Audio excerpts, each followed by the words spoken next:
Have you ever wanted a fast 4K monitor for a visually stunning game like Cyberpunk, but also an ultra high refresh rate 1080p monitor for esports? Well, amazingly, this is both. This is AOC's U27G4R, a 4K 160Hz IPS gaming monitor that can be swapped to run at 1080p and 320Hz. This thing sounds like a dream, so let's test it out and see just how perfect it is, or isn't. We'll start with a little tour, where at least from the back, you get a rather nice view.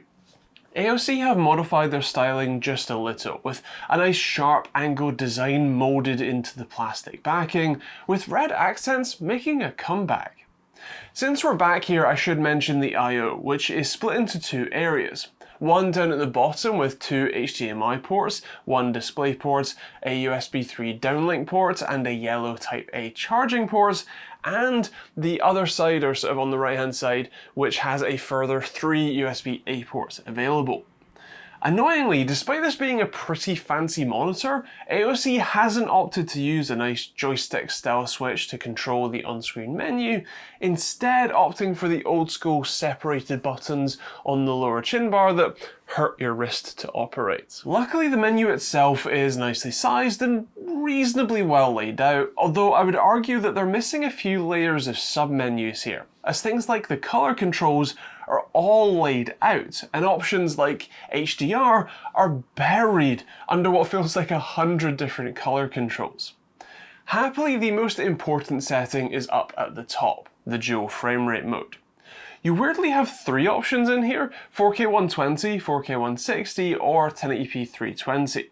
I'm guessing the 4K 120 is for HDMI, but it's grayed out when using DisplayPort, so who knows. It's kind of a shame that they don't seem to offer a hotkey option to sort of chop and change between these modes. The other setting you likely want to fiddle with is the overdrive settings, which again are hidden away under a mountain of other options. In here you have 4 total modes, and of course they set it to normal, aka off, by default. We will come back to these in just a minute though. Looking at the display from the front, you've got a reasonably thick and branded chin bar, a fairly sleek stand, and reasonably thin bezels. The stand has an almost diamond-shaped foot and is otherwise reasonably stable and plenty maneuverable. You've got height adjust, tilt, swivel, and even rotation intra-portrait mode should you want it. One thing that you might notice though is that the foot isn't exactly weighty enough to let you swivel the monitor without it just turning the whole thing, so you kind of have to hold it to be able to adjust it. But also, I don't know many people that, regularly adjust their monitors, so it's hardly a big deal. On the face of it, the panel looks pretty nice. With 400 nits of peak brightness and a nice vibrance to the colors, it's a pretty decent content consumption display. At least at 4K anyway. Naturally, I did put those colors to the test, and in the 4K mode, you get 93% coverage of the DCI-P3 spectrum, or 68% of Rec 2020.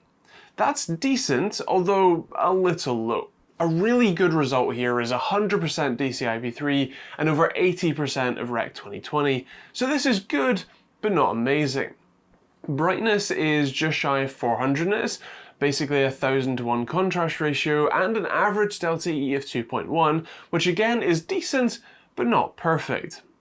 I did also test these sort of colors in the 1080p mode to see if that makes any difference, and it really didn't change much. It's still the same color gamut coverage, still just shy of 400 nits, and still around 2.1 delta E average, so that's good at least. What does change is the response times, quite a bit actually. In the 4K 160 mode, the normal overdrive mode, which is stock as is running at 4K, came in at 5 milliseconds on average, which is actually pretty good considering the refresh rate window at 6.25 milliseconds. That's around 200 Hz equivalent, so we're already off to a good start. The next mode, fast, improves by half a millisecond on average, with functionally no overshoot to speak of, so that's a great sign too. and means that 83% of the transitions are within the refresh rate window, which is fantastic. On the next mode up, faster, we start to see some more notable overshoot, although an initial response time of just 3.55 milliseconds. It is still pretty manageable though, and not overly visible to the eye. For context, here is what fast and faster look like in this 4K 160Hz modes in slow motion.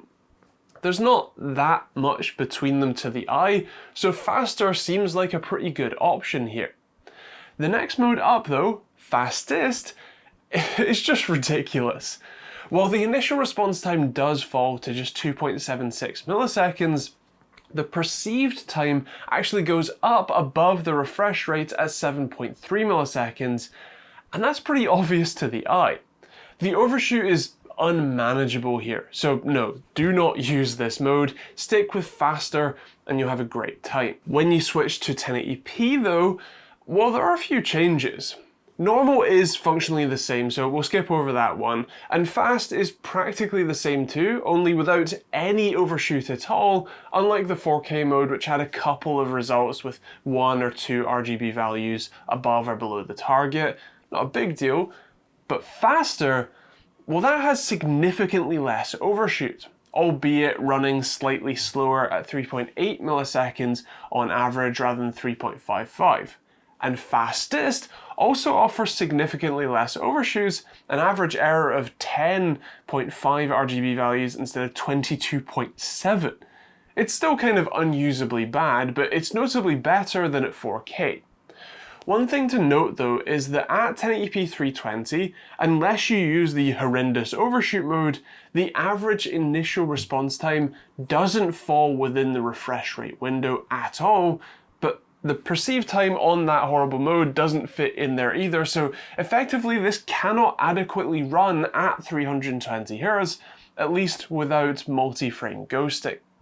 On faster, it runs at 262Hz equivalent, which is pretty close, but it isn't exactly there, and of course it's no OLED. I can say though that the input lag in both modes is spot on, and this does also help demonstrate why a higher refresh rate is useful. At 160Hz, you're waiting on average around 3 milliseconds for a new frame to show up. That's half the refresh rate. At 320Hz, you're waiting just 1.5 milliseconds or so.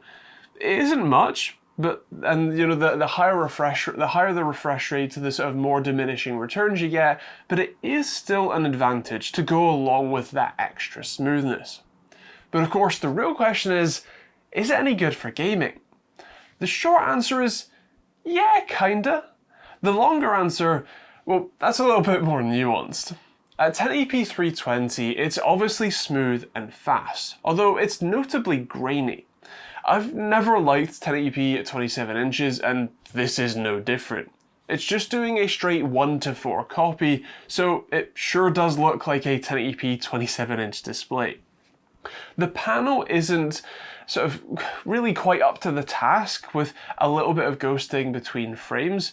I'm very much used to gaming on an OLED now, so to go back to an LCD panel is just maybe a little bit more jarring than you might expect, but with that said, it is still a pretty smooth and responsive experience, and of course running at 1080p means at least in esports type games, you're more likely to get that kind of FPS to match the display. Then, when you flick the setting and swap to a more visually impressive game, I opted for Dirt Rally 2.0 here, which is a brilliant game, and chill with a controller and some frankly dreadful driving, it's amazing.